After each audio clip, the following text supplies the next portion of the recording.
বন্ধুরা, এশিয়া কাপে দুর্দান্ত ছন্দে রয়েছে টিম ইন্ডিয়া। এশিয়া কাপ 2025-এ এখনো পর্যন্ত একমাত্র অপরাজিত দল তারা।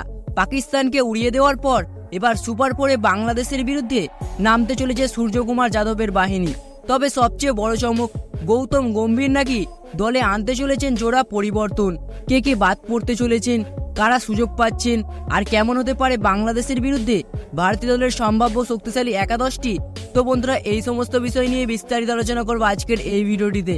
তাই বন্ধুরা, ভিডিওটি একদমই স্কিপ না করে শেষ পর্যন্ত দেখার জন্য অনুরোধ রইল।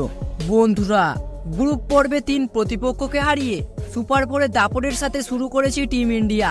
পাকিস্তানের বিপক্ষে 6 উইকেটে জয়ের পর পুরো দল এখন আত্মবিশ্বাসে ভরপুর। কিন্তু সামনে অপেক্ষা করছে বাংলাদেশের চ্যালেঞ্জ। হ্যাঁ বন্ধুরা, সদ্যই শ্রীলঙ্কাকে হারিয়ে টাইগার বাহিনীও রয়েছে দুর্দান্ত ছন্দে। তাই কোনো অঘটন আটকাতে এখন থেকেই করা পরিকল্পনা সাজাচ্ছেন ভারতের হেড কোচ গৌতম গম্ভীর। বন্ধুরা, সূত্র মারফত জানা যাচ্ছে দলে হতে পারে জোড়া পরিবর্তন। প্রথমেই বলা যাক সঞ্জু স্যামসনের কথা। হ্যাঁ বন্ধুরা, সুপার 4-এর প্রথম ম্যাচে 5 নম্বরে নেমে একেবারেই ছন্দে ছিলেন না সঞ্জু স্যামসন। তাই বাংলাদেশের বিপক্ষে তার বদলে উইকেট রক্ষক হিসেবে সুযোগ পেতে চলেছেন জিতেশ শর্মা।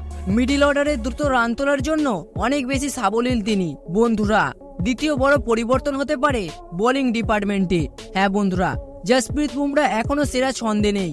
পাকিস্তানের বিপক্ষে 4 ওভারে দিয়েছেন 45 রান। তাই তাকে হয়তো রেস্ট দিয়ে প্রথম একাদশে নেওয়া হতে পারে আর্শদীপ সিংকে। তাহলে বন্ধুরা, এবার চলুন এক নজরে দেখে নেওয়া যাক বাংলাদেশের বিরুদ্ধে কেমন হতে পারে ভারতীয় দলের সম্ভাব্য শক্তিশালী একাদশটি। ওপেনিং জুটিতে রয়েছেন অভিষেক শর্মা আর শুভমান গিল।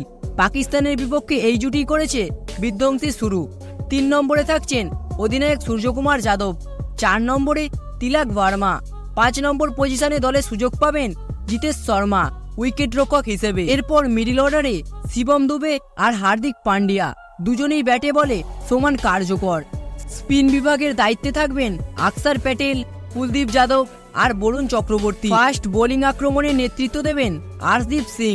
বন্ধুরা, তবে বাড়তি চমক, অভিষেক শর্মা চাইলে 1-2 ওভার বোলিং করে ম্যাচের মোড় ঘুরিয়ে দিতে পারেন যে কোনো মুহূর্তে, যা বাংলাদেশের বিপক্ষে কার্যকর হতে পারে। তাহলে বন্ধুরা, সব মিলিয়ে স্পিন, অলরাউন্ডার, ফাস্ট বোলার, একেবারে ব্যালেন্সড একাদশ নিয়ে মাঠে নামতে চলেছে টিম ইন্ডিয়া।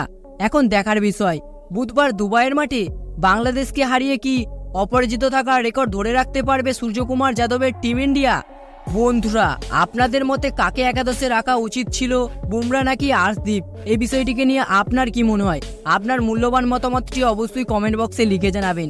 তো বন্ধুরা, ভিডিওটা দেখে যদি একটু ভালো লেগে থাকে তাহলে ভিডিওটিতে অবশ্যই একটু লাইক করে দেবেন এবং চ্যানেলটিতে নতুন হলে অবশ্যই চ্যানেলটি সাবস্ক্রাইব করে দেবেন। ধন্যবাদ।